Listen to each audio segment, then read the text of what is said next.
Kenalin, aku Pinjaman Arista Wisnawa, bisa dipanggil Arista atau Aris. Nah, sekarang pada kesempatan kali ini, aku bakalan membawakan materi tentang CTF, yang judulnya itu CTF Introduction, Understanding the Basics and Winning Strategies. Jadi, pada webinar ini, aku lebih fokus dalam membahas tentang apa itu CTF dan strategi dalam mengikuti CTF. Nah, ini nih penting karena sebelum kita mengikuti lomba CTF, tentu kita harus tahu ya kayak apa itu CTF, terus itu aturan-aturannya, dan jenis-jenis dari apa namanya tantangan yang dibawakan pada CTF itu. Nah, mungkin kita next. Jadi yang akan aku jelasin kali ini yaitu yang pertama ada apa itu CTF, lalu kenapa mengikuti CTF, yang ketiga ada jenis kompetisi CTF, yang keempat yaitu sistem kompetisi, yang kelima yaitu platform latihan, yang keenam ada strategi CTF, dan yang terakhir yaitu tools untuk CTF. Nah, yang pertama yaitu apa itu CTF.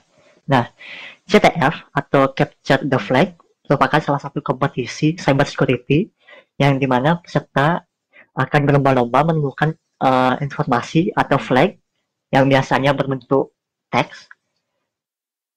Nah, CTF ini awalnya dikembangkan di DEF CON pada tahun 1996. DEF CON itu konferensi cyber terbesar ya. Biasanya diadakan di Las Vegas kalau nggak salah. Nah, CTF ini biasanya merupakan kompetisi tim. Jadi nanti kalian akan terdiri dari maksimal biasanya 3 orang per tim.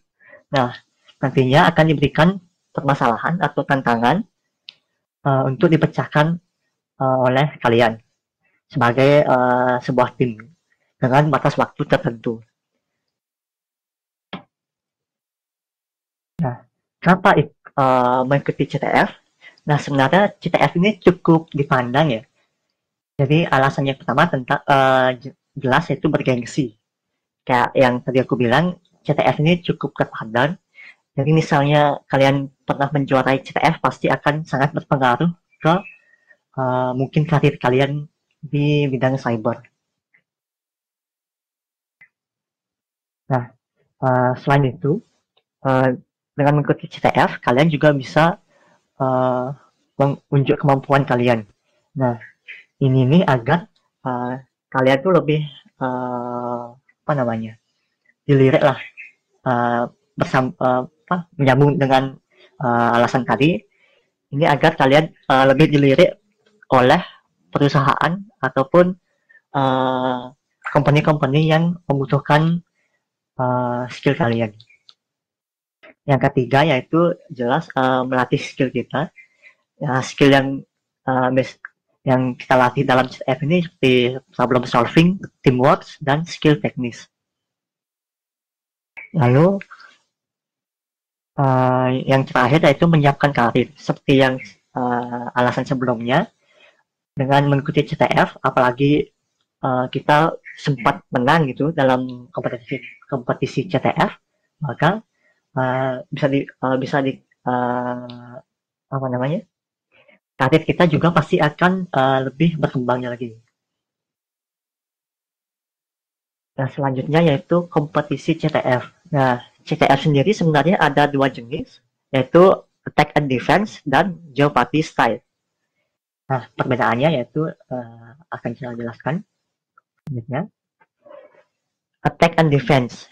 Nah, jenis ini merupakan CTF yang paling awal sekali, yang dimana pada kompetisi ini masing-masing tim nantinya akan diberikan vulnerability box atau biasanya berupa virtual machine. Nah, vulnerability box ini akan berisi dan menjalankan service yang sudah disiapkan oleh panitia. Nah, setiap tim nantinya akan mencoba untuk mengeksploit kerentanan dari sistem lawan dan mengambil flag pada sistem lawan. sambil melindungi sistem kalian.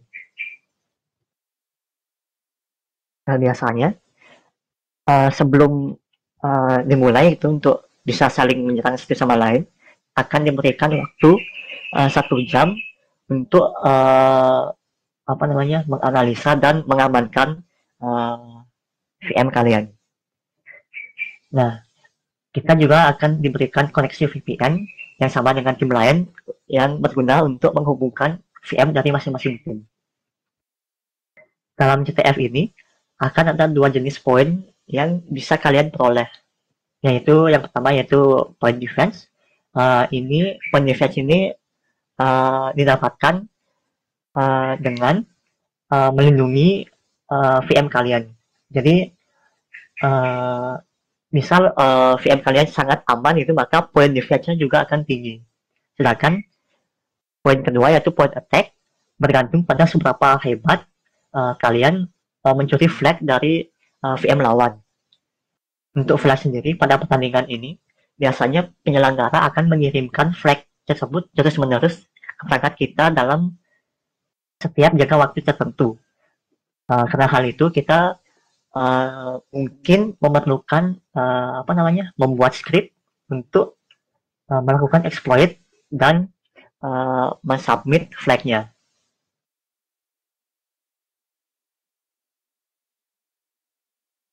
Lalu yang kedua yang paling sering diselenggarakan yaitu Jeopardy style. Nah, jenis CTF ini sendiri diinspirasi oleh sebuah acara kuis di Amerika Serikat yang dengan nama yang sama.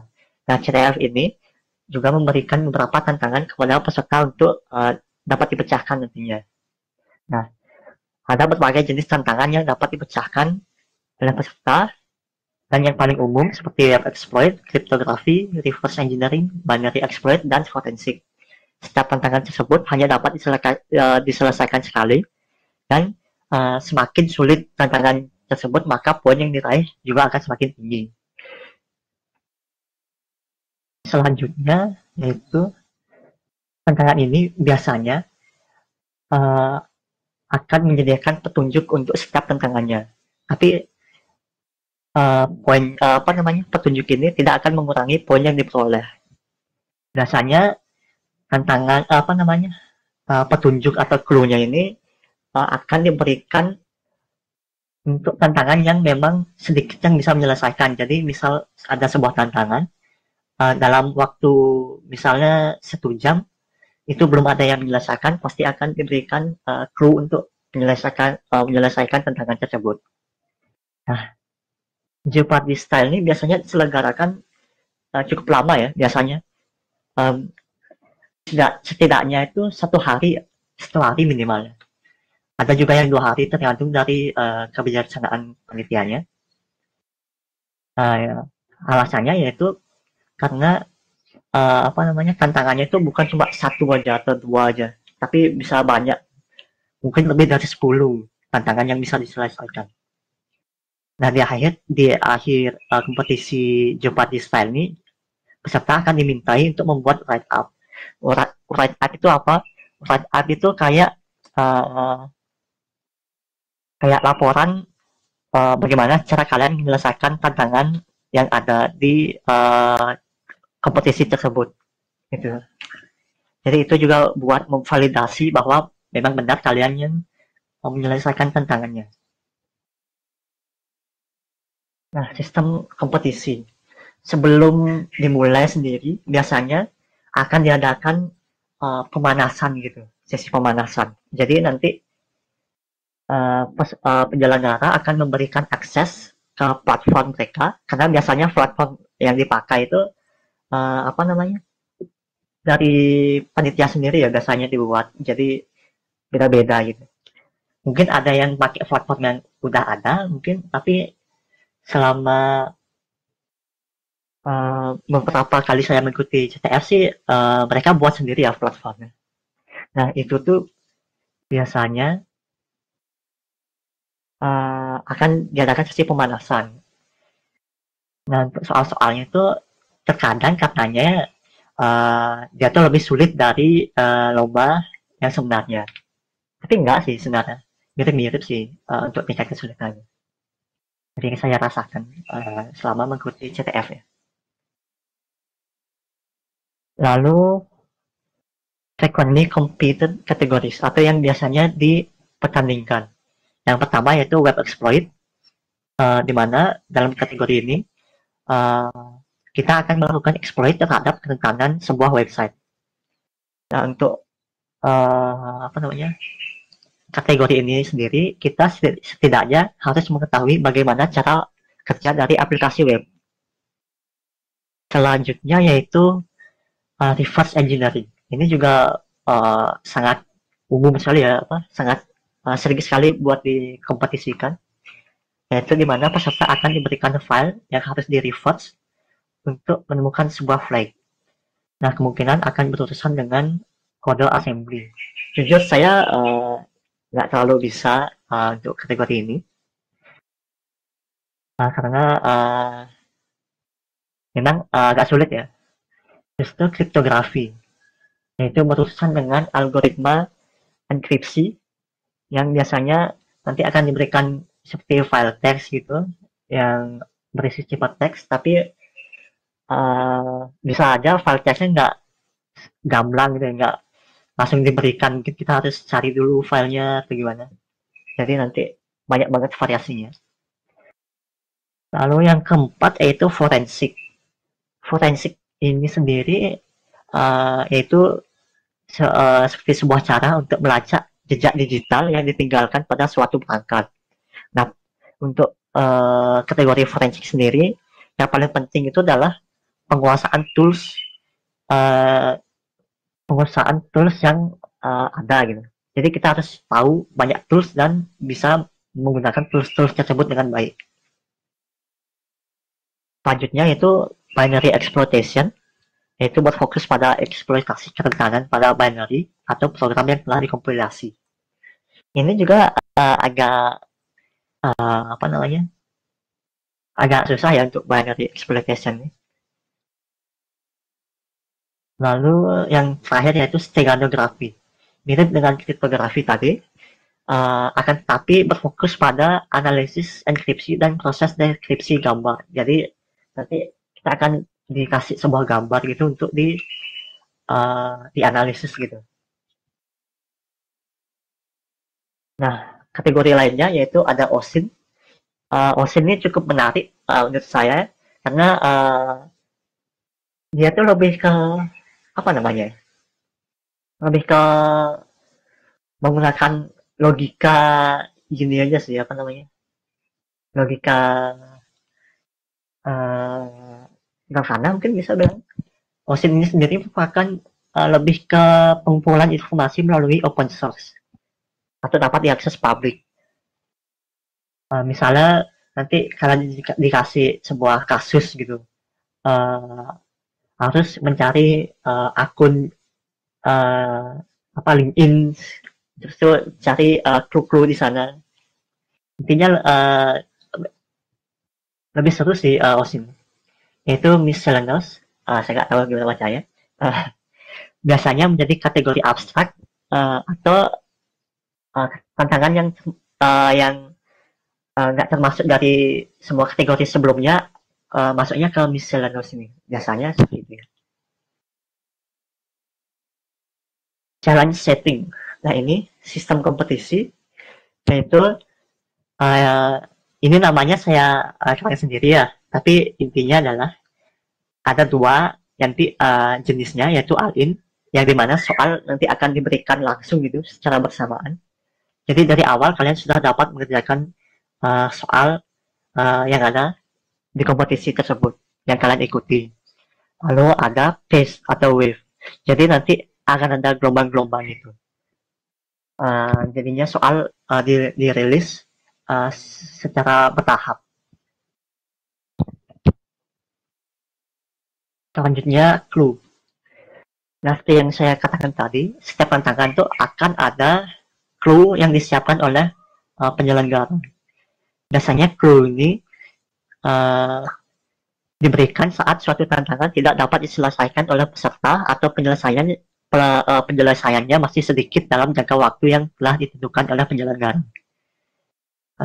Jadi misalnya sebuah soal atau tantangan itu cuma bisa diselesaikan oleh dua tim misalnya dalam jangka waktu uh, berapa menit atau jam mungkin, maka akan diberikan clue. Nah biasanya clue ini tuh bukan cuma satu ya, bisa beberapa tergantung dari penyelenggaranya. Nah pemberian clue ini tidak akan mempengaruhi nilai. Jadi kalian nggak usah khawatir nilainya berkurang atau gimana. Ini tidak akan mempengaruhi pemberian nilai. Nah, tetapi misalnya suatu tantangan itu sudah diselesaikan oleh banyak sekali tim peserta, maka penyelenggara tidak akan mengeluarkan clue dari tantangan tersebut. Jadi yang sudah diselesaikan oleh banyak peserta ini akan dianggap sebagai soal yang mudah, jadi tidak akan dikasih clue-nya. Point system. Nah, poin yang diperoleh ini akan berbeda ya tergantung dari kesulitan soal. Semakin sulit soal yang diselesaikan, maka poin yang didapatkan akan semakin banyak. Nah, untuk menentukan tingkat kesulitan ini biasanya ada beberapa metode yang diberikan oleh penyelenggara. Yang pertama tuh sudah ditentuin ya tingkat kesulitannya dari penyelenggara. Misalnya untuk tantangan AB itu mudah, jadi poinnya lebih kecil dan sebagainya. Tapi ada juga sistem di mana dirancang agar melihat dari seberapa banyak tim peserta yang dapat menyelesaikan soal tersebut. Misalnya semua tantangan akan diberikan nilai 500 dulu max-nya. Nanti misalnya ada yang menyelesaikan lebih dari satu, maka nilainya akan berkurang dan terus berkurang.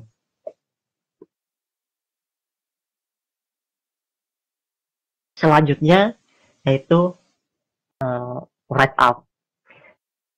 Jadi yang saya bilang tadi, selain harus menyelesaikan tantangan yang ada, nantinya peserta akan diminta untuk membuat sebuah laporan penyelesaian atau yang sering dinamakan sebagai write up. Nah, waktu yang diberikan untuk membuat write up ini bervariasi tergantung dari kebijakan dari panitia atau pihak penyelenggara kompetisi. Write up ini sendiri sebenarnya nggak ada formatnya. Yang penting mungkin kalian sudah menyampaikan secara rinci bagaimana suatu soal itu kalian selesaikan. Nah ini nih juga sebagai validasi ya bahwa memang kalian yang menyelesaikannya. Jadi kalian nggak bisa minta flagnya aja terus kalian submit, tapi kalian harus tahu gimana cara untuk menyelesaikan tantangan tersebut. Nah, platform latihan. Di samping kalian harus mempelajari teori-teori dari setiap kategori, cara yang paling efisien untuk berlatih capture the flag ini yaitu ya berlatih ya, langsung mengerjakan soal-soal CTF. Nah, ada beberapa platform atau website yang dapat kalian gunakan untuk berlatih CTF, khususnya Jeopardy style. Untuk lengkapnya kalian bisa cek di source yang ada di bawah, di kiri bawah. Yang pertama untuk general platform, yang dimana platform ini akan memberikan banyak kategori, jadi bukan cuma satu kategori aja. Yaitu ada Pico CTF, Hack the Box CTF, Try Hack Me, Over the Wire. Kalau saya pribadi sih lebih suka pakai Pico CTF ya, karena lebih UI-nya juga lebih enak gitu. Selain itu dari Pico CTF juga memberikan terminal Linux untuk kita. Untuk yang lainnya saya belum pernah coba sih, baru pernah coba Pico CTF. Mungkin bisa dicoba juga. Mungkin kalian lebih suka yang lain, boleh. Nah untuk kategori kriptografi ada dua platformnya, yaitu CryptoPulse dan CryptoHacks. Ini juga sama, saya sebenarnya lebih suka langsung di Pico CTF aja, jadi nggak khusus gini. Tapi kalau kalian misalnya mau khusus di kriptografi aja, boleh coba di CryptoPulse. mungkin tingkat kesulitannya akan lebih juga, saya kurang tahu sih. Tapi tentu ada alasan kenapa harus khusus ini, apa namanya, untuk platformnya. Untuk steganografi, kalian bisa pakai README. README ini pun sebenarnya general ya, jadi banyak kategori yang bisa kalian selesaikan di sana. Selanjutnya, web exploitation. Untuk web exploitation ini kalian bisa pakai OWASP Juice Shop. Itu tuh kalau nggak salah dia itu kayak berbasis website tapi dari GitHub gitu. Saya nggak pernah coba sih juga, cuma pernah lihat aja. Lalu Portswigger's Web Security Academy. Selanjutnya untuk reverse engineering, kalian bisa coba untuk cracksme.one atau challenge.re. Nah, untuk binary exploitation sendiri, kalian bisa coba untuk pwnable.tw.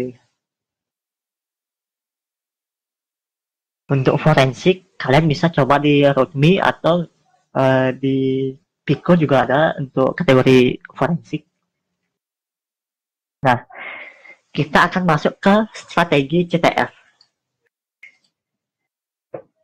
Selain kalian harus memiliki pengetahuan tentang teritori dari semua kategori tantangan CTF, kalian juga harus memiliki strategi untuk menyelesaikan tantangan CTF. Nah,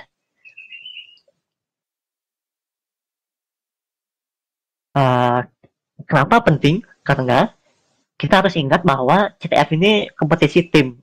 Artinya, kita harus memikirkan cara yang efisien untuk menyelesaikan tantangan CTF yang dikompetisikan. Nah, memilih strategi yang akan digunakan tentu akan berpengaruh pada efisiensi kita dalam sebuah tim untuk menyelesaikan tantangan yang ada. Nah, semakin kita efisien, tentu poin yang diperoleh kemungkinan akan semakin besar juga. Misalnya kalian tidak memikirkan strateginya, bisa aja kalian harus konfirmasi terus-menerus gitu, misalnya di tim. Misalnya kalian mengerjakan tantangan forensik A, kalian harus bilang, saya mau mengerjakan ini. Sedangkan kalau misalnya punya strategi, kalian udah tahu mana yang akan kalian kerjakan, mana yang tim kalian akan kerjakan. Gitu. Nah, di sini ada dua strateginya. Lagi-lagi ini untuk nama strateginya saya buat sendiri ya, karena tidak ada nama pastinya sebenarnya. Yang pertama, Jack of all trades, yaitu di mana seluruh anggota tim itu akan melatih semua kategori kompetisi CTF. Jadi nggak ada apa namanya pengkhususan gitu. Kalian harus mempelajari semua kategorinya. Dan yang strategi kedua yaitu specialization, yaitu membagi spesialisasi masing-masing anggota tim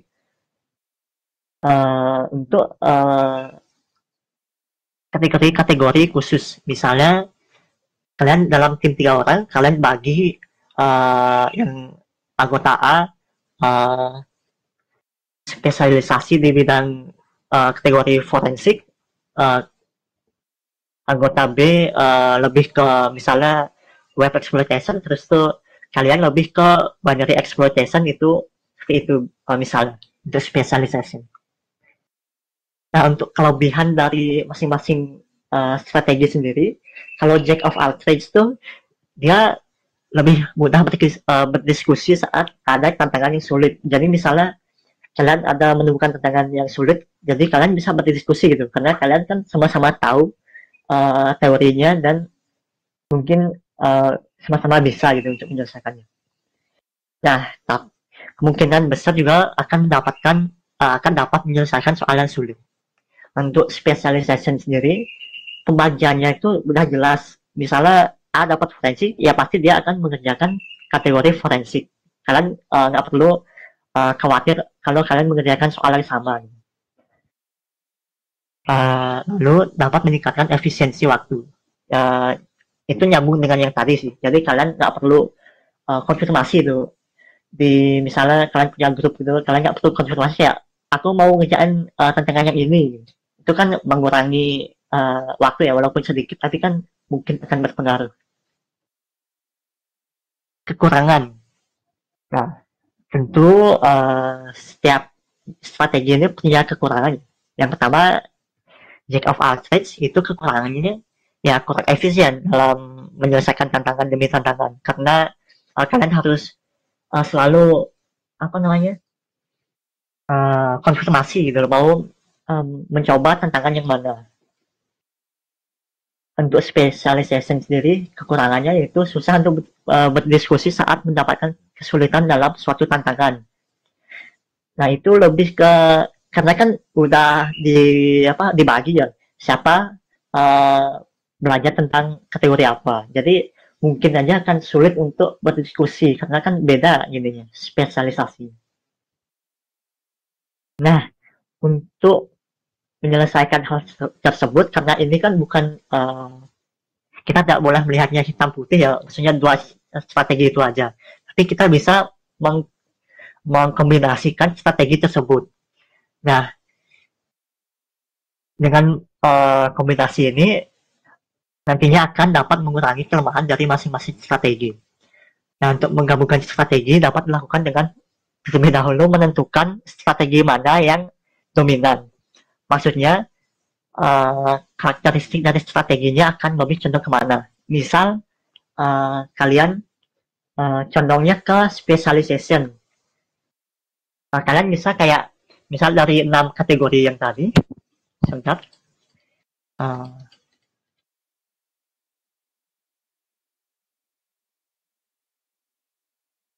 Nah ini, misalnya ada 6 kategori yang dikompetisikan. Nah kalian bisa bagi gitu ya. Kalau misalnya specialization tapi ada unsur jack of all trades-nya. Misalnya kalian bagi satu tim tuh ada 3 orang. Kalian bagi 6 kategori ini masing-masing orang tuh harus mempelajari 2 kategori. Nah, misal anggota kelompok A, anggota A fokusnya di web sama reverse. Anggota B khususnya di crypto sama forensik. Terus tuh kalian dibanyarin sama exploitation. Nah, masing-masing anggota ini juga harus mempelajari satu kategori lebih gitu. Tujuannya agar kalian bisa ada misalnya anggota A itu kan web sama reverse, tapi dia juga mempelajari Stegano misalnya. Nah kalian bingung, ada soalnya kalian bingung tentang dari kategori steganografi ini. Jadi kalian bisa berdiskusi sama anggota A untuk pemecahan masalahnya. Misalnya anggota B crypto sama forensik, tapi dia belajar reverse engineering.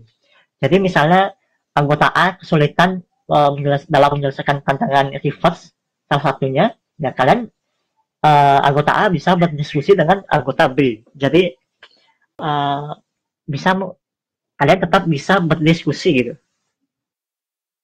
Karena kan nggak mungkin kalian belajar semuanya sebenarnya ya. Mungkin aja sih, tapi pasti ada batasan seberapa jagonya kalian di semua tantangan tersebut. Jadi lebih baik seperti itu sih, dibagi per kategori.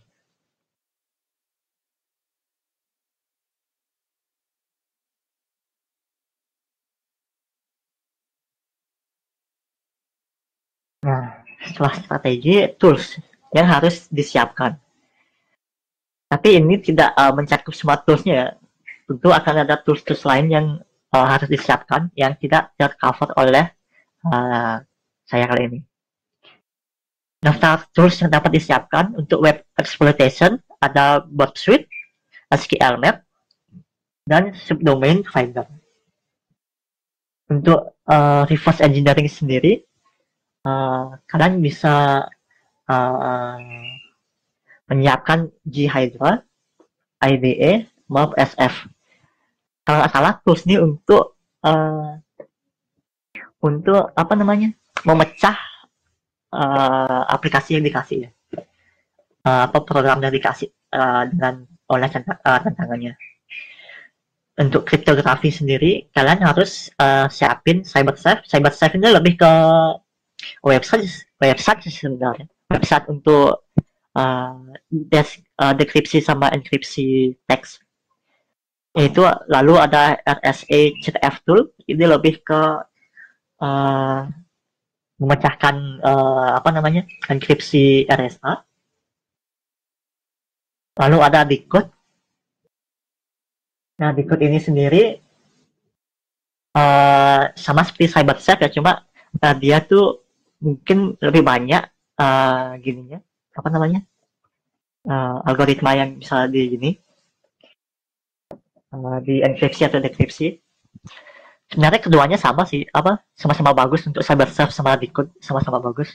Tergantung kalian sukanya lebih suka yang mana. Nah, selanjutnya untuk binary exploitation atau PWN itu kalian bisa siapin readelf, format string exploited, dan binary ninja.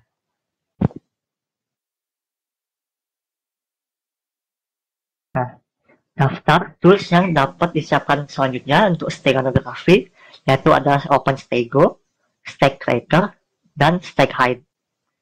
Untuk forensik, untuk kategori forensik ada Bedrock, TCP/Flow, dan Audacity. Untuk OSINT sendiri itu ada Setlock, Mail-Lookup, Wayback Machine. Untuk apa namanya tools lengkapnya yang bisa kalian cek di sumber di kiri bawah. Nah, kalian juga bisa cek GitHub dari uh, orang ini, yaitu https://github.com/gregality/tools. Uh, untuk tools yang disediakan di sini cukup lengkap ya, untuk listnya. Kalian bisa coba. Mungkin aku kirim aja ya untuk linknya.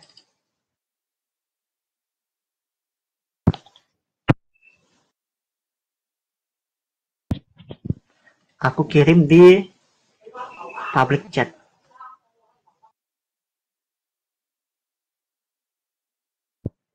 Untuk materi dan rekaman apakah akan di-share Kak?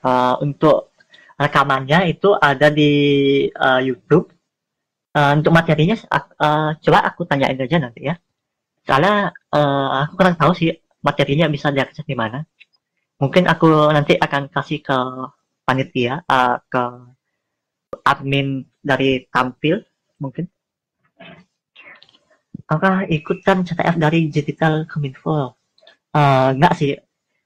Aku yang sempat aku ikutin tuh di Gemastik di cybernya. Walaupun uh, belum beruntung ternyata. Lalu sempat di Komfest juga yang diadain sama UI. Sama di PNB atau Politeknik Negeri Bali waktu itu ada CTF juga.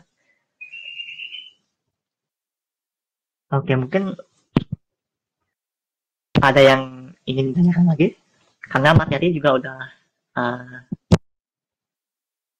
selesai ya. Oke. Mungkin kita diskusi sebentar gitu.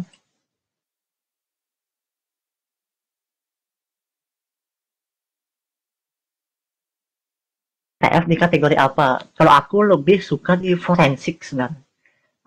Paling menarik tuh di forensik menurutku ya. Hmm, boleh LinkedIn-nya? Oh boleh boleh.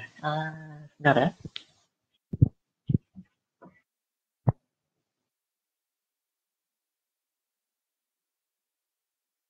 Sebenarnya aku belum gini sih, belum apa namanya isi LinkedIn-ku karena agak malas ya.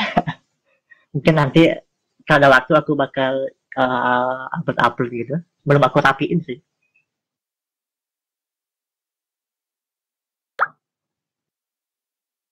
Bentar ya, aku cari ini. Boleh collab? Gas. Kalau ada yang mau collab boleh.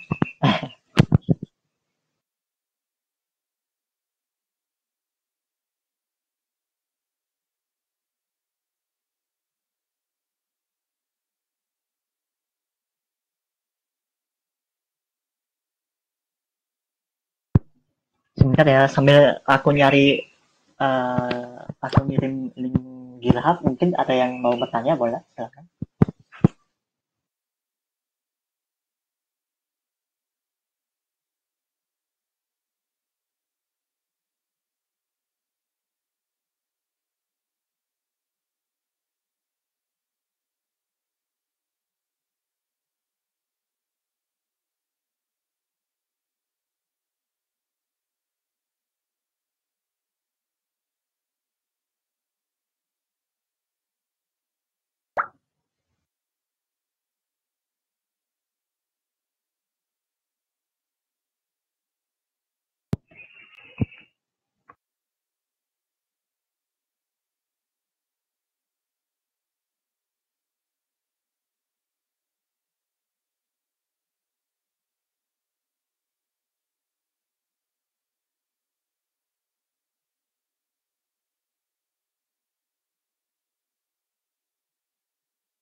Nah, itu untuk link ini misalnya. Kalau mau apa namanya? Menjalin terhubung boleh, silakan. Oke, apa mungkin kita coba buat lihat ini ya, apa namanya? Platform Pico-nya dulu.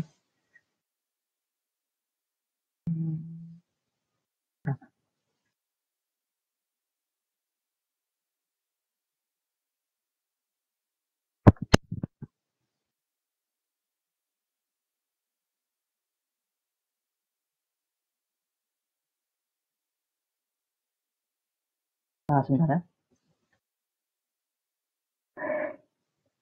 Spill GitHub, waduh. Bisa cari ya. Sebentar. Aku share screen ya. Ini ya.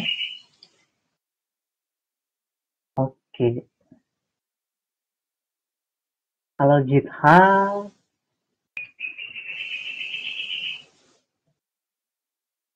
GitHub tuh nggak isi apa-apa sih bang.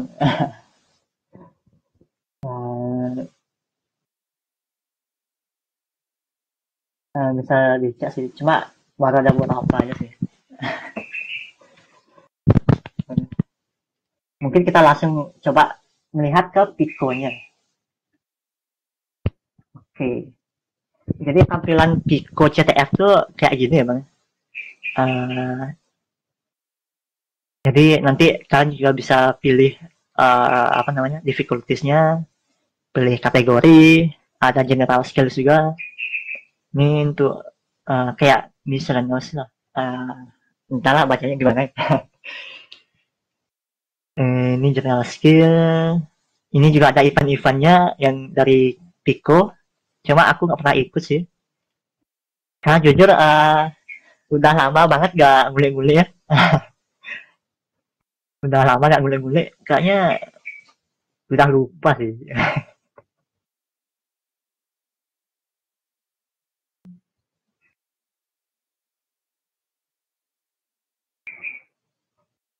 Kayak hilang.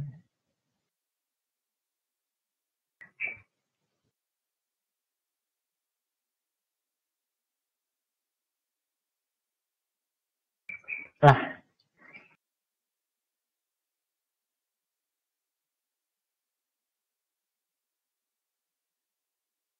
nah sekarang kategori.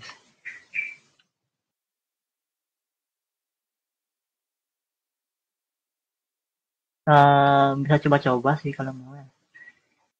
Langsung ini ada forensik juga.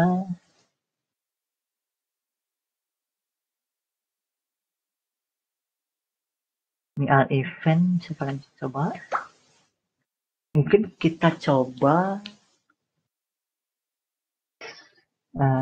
mungkin kita coba berapa ya? Mungkin coba dah yang dari yang easy dulu. Kita ini dah. Untuk share screen-nya kelihatan ya?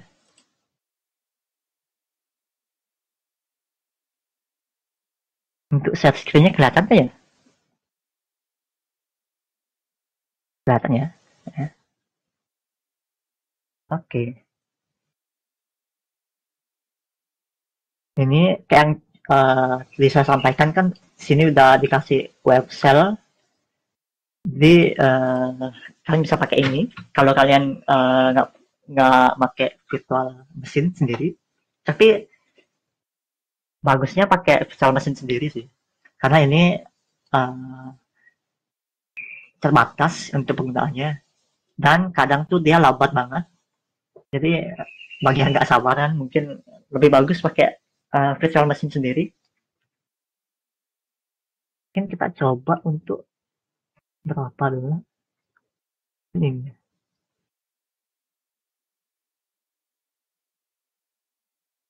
Oke, di sini Authentication pickup file, dia tuh dapat file yang mencurigakan ya dibilang. Tapi dia juga mereka nggak tahu apa tipe filenya yang pasti. Kalian di sini untuk examine atau meneliti filenya. Nanti kalian bisa download filenya di sini. Kalau kalian lihat di kiri bawah tuh dia tuh PDF ya. Masuk PDF. Flag, ada flag, two of two. Berarti itu kemungkinan flag bagian duanya. Mungkin ada dua flag gitu. Ini untuk hintnya, this problem can be solved by just opening the file in different ways. Berarti in different ways ya. Kita coba.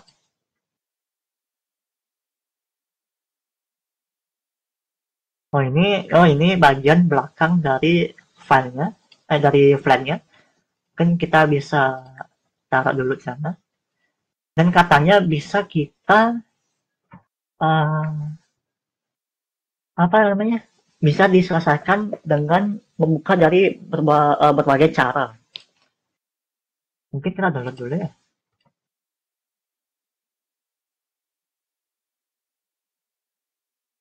Dari berbagai cara. Karena PDF kita dapat. Oke. Mungkin kita berbagai cara.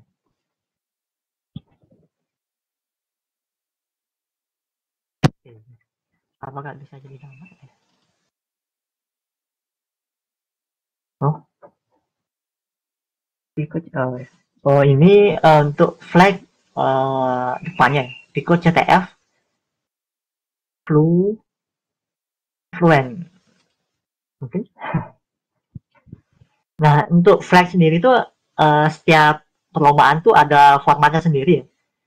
Kayak ini Pico CTF dia kurung awal apa gitu. Nah yang lain juga setiap perlombaan mungkin akan berbeda ya, tapi nggak sama untuk formatnya. Tapi biasanya pasti ada mungkin kata-kata yang sama. Misalnya ini Pico CTF, semuanya flag-flag Pico CTF pasti ada Pico CTF di depan.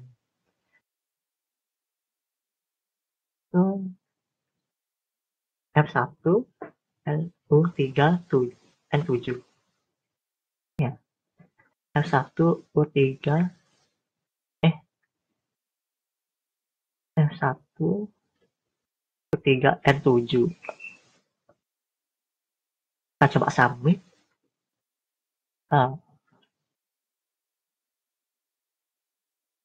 Oh, P-nya kecil. Ada salah ya. Nah, kita ini 7 terus itu nah, bisa. Kita coba yang gampang lagi aja biar nggak lama. Mungkin kita coba scan surprise. Oke, di sini kalian juga bisa lihat tag-tagnya apa aja: easy, forensic, Pico CTF 24, 2024, sell, browser web sell solvable, QR code. About of any art characters will be cool if they were an image instead. Oh, kita dikasih pakai image ya. Karena web shell-nya nggak bisa nampilin image, kita langsung download aja. Additional details will be available after launching your challenge instance. Oke.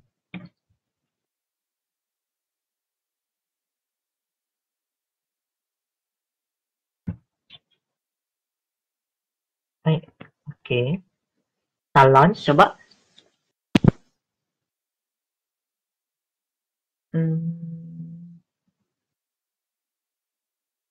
Oke, kelihatannya. The same file accessible. Oke, bisa kalian akses di pakai ini ya, pakai SSH. Untuk hint-nya coba kita lihat aja. QR codes are a way of encoding data. Okay, while they are most known for storing URLs, they can store other things too. Okay, berarti dibilang QR code itu bisa menyimpan hal lain juga selain URL. Walaupun memang umumnya URL gitu kan.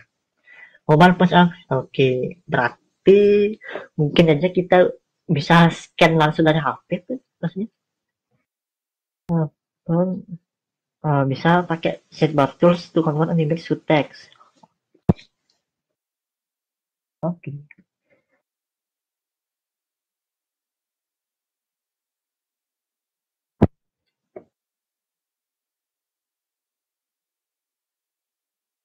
Oh, kita coba lihat. Di sini disediain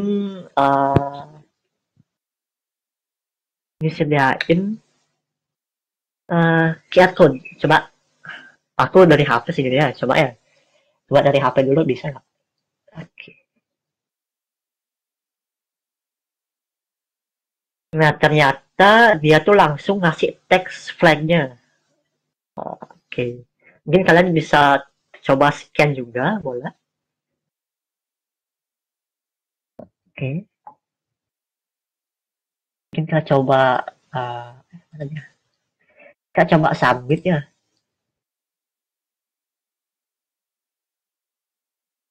Oke. Can you see?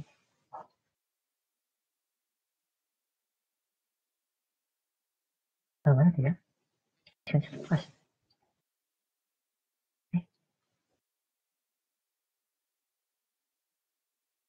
Bentar.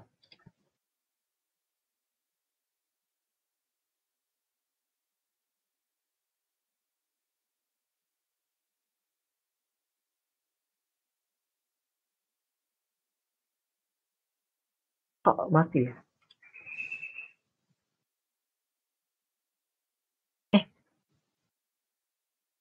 Oke.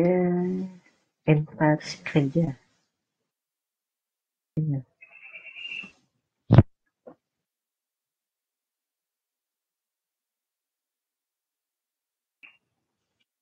Kacau. Dan berhasil. Oke.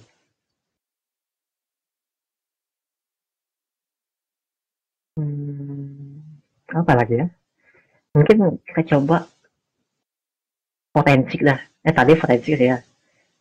Forensik. Oh ini, semua ketiga forensik ternyata. Kita coba apa ya? Mob Psycho, nama anime ya. Mob Psycho. Mungkin jika kita dikasih APK. Jadi you can unzip APK. Jadi clue-nya itu kita kemungkinan harus disuruh untuk unzip APK-nya atau rubah file APK ya. Set this file. Oke. Makanya kita punya host untuk mencari searching this file, mencari file. Ini kita X ya. Get. Kita coba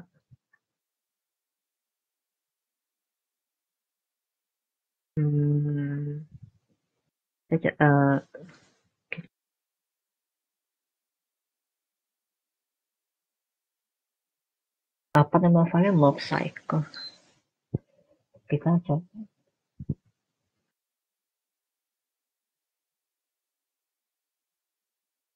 ke unzip.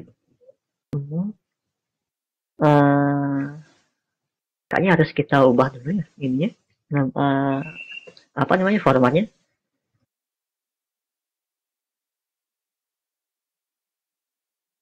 Kita ubah ke zip, baru kita unzip mob. Oke, di sini ada banyak banget hal di dalam file. Misalnya banyak. Nah, oh, ada flagnya. Tapi sebenarnya ada, kita bisa langsung aja sebenarnya cat flagnya. Tapi coba kita find dulu ya. Kita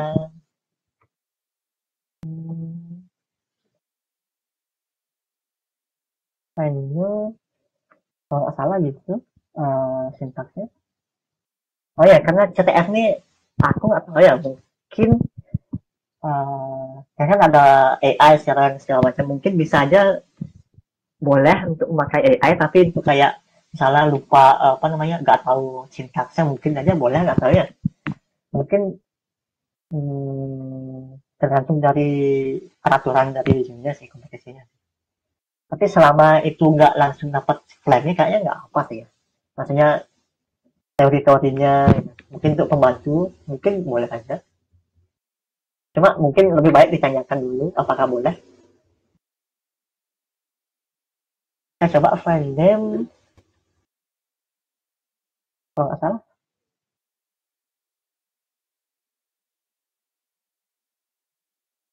Nah, harusnya gitu ya. Kita coba sorry,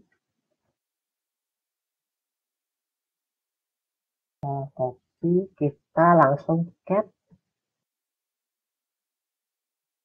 Oke, dia tuh sebuah apa nih, skripsi. Nah,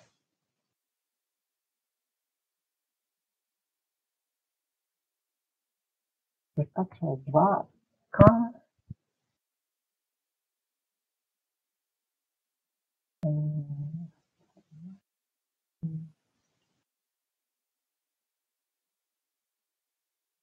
mana ya, untuk buat kita coba apa nih, inilah code. Nah, ini untuk di code ya, ini enaknya itu kita bisa nyari apa itu, tapi save kalau nggak salah ini juga bisa sih, sahabat saya juga bisa, cuma aku lebih suka ini sih, walaupun kelihatan kayak kayak apa, website masjid kuno ya, ada jenis segala macam, dan mungkin UI-nya agak gini. Nah, langsung kita coba dan dia mau. Tapi perlu diingat ini tuh nggak selalu bisa ya, maksudnya identifier ini nggak selalu bisa dengan 100% tahu gitu, apa namanya, ini nih enkripsi dari oleh algoritma apa gitu. Mungkin aja salah, mungkin gimana, tapi akurasinya besar sih, karena ini udah kayaknya udah gede juga. Sorry, kok itu kita coba ini, kok kita coba kasihkan. Oke, itu ke mob cycle.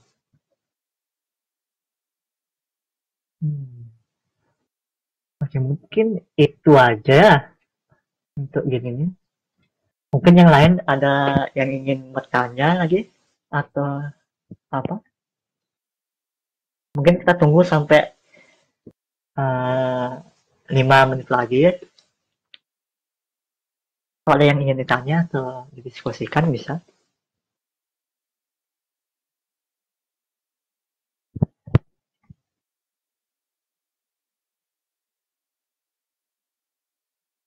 Instagram.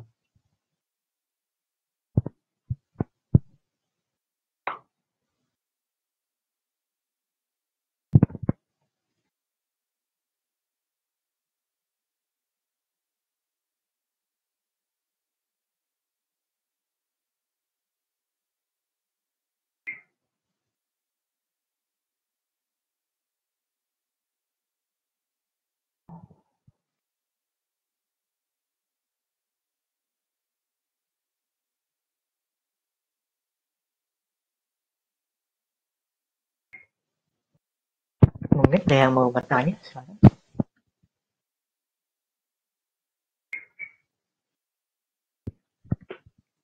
Oh ya, untuk uh, ikut CTF kalau menurutku yang harus dikuasain setidaknya mau coba CTF tuh yaitu command Linux sih.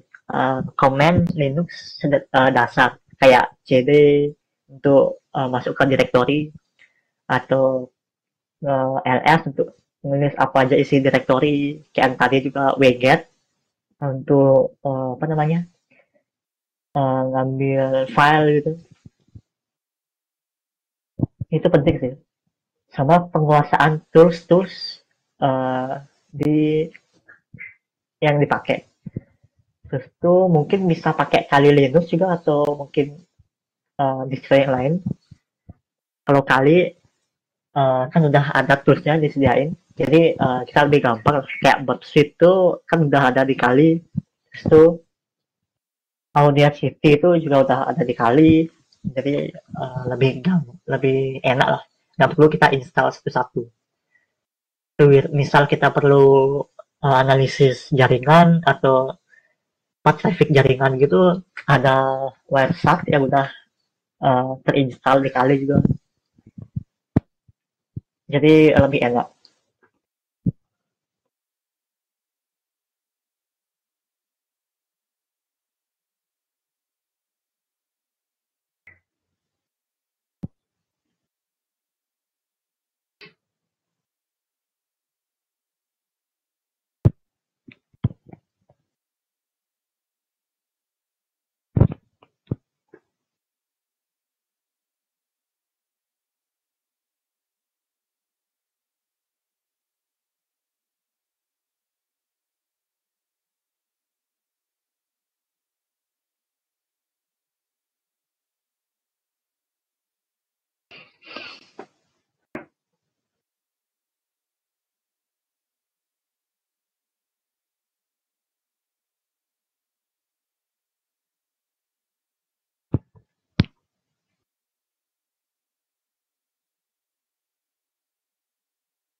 Oh ya, mungkin kita lihat ini dulu. GitHub dari list toolsnya yang lebih lengkap dari um, Grega Letting.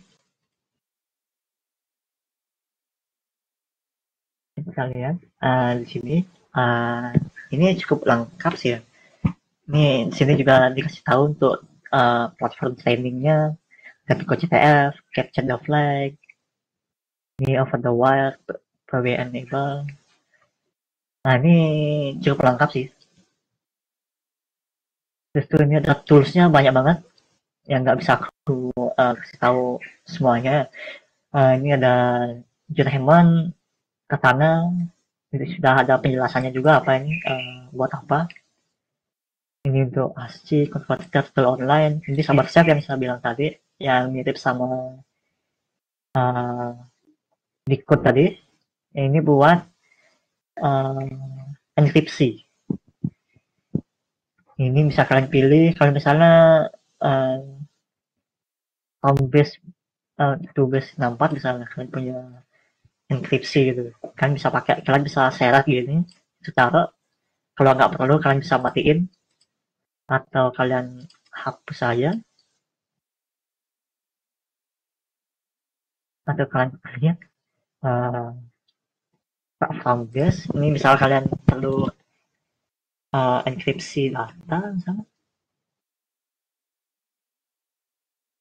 Ini untuk hasil materialnya.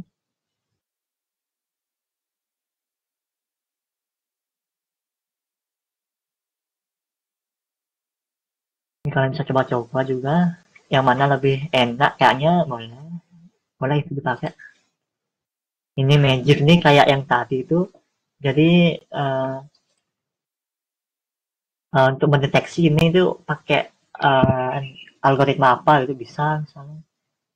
Ini berarti udah nggak ada nih. Udah nampak makanya ini. Itu sih. Ini untuk sahabat chef ya. Terus itu untuk kriptografi ini udah banyak banget. Ini kayak yang tadi itu yang ikut tadi ada RSA calculator, crack station, itu ini Morse code translator juga ada.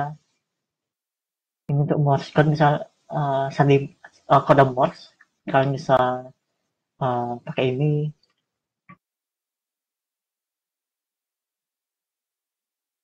Ini juga ada steganografi, ada beberapa ini toolsnya. Ini resource nih kayaknya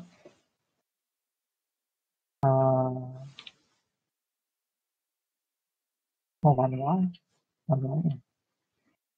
Ya kan bisa coba-coba akses. Terus untuk web, ini ada beberapa. Kayaknya ini lebih ke yang tools website-nya. Maksudnya yang berbasis website, kalian bisa cari misalnya.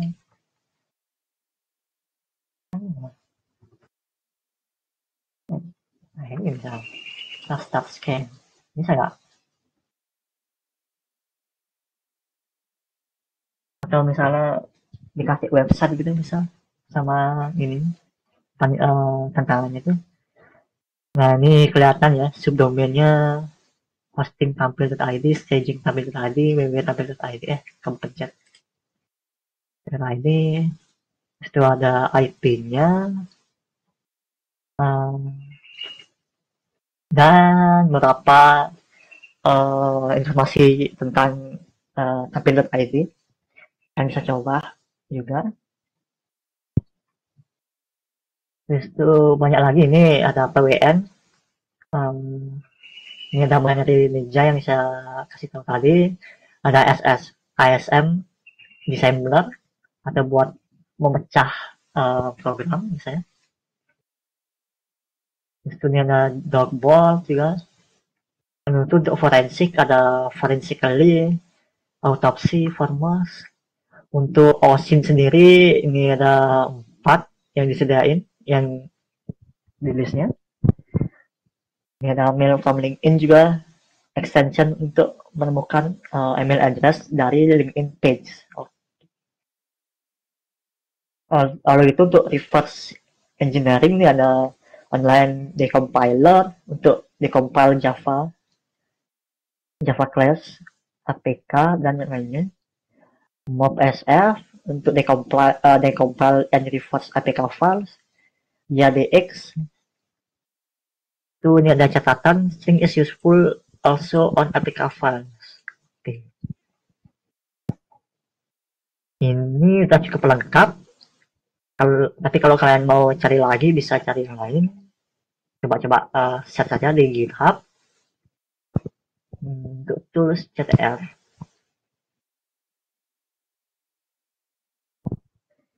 Nah, mungkin karena nggak ada yang bertanya lagi, mungkin kita akhiri aja untuk webinar kali ini.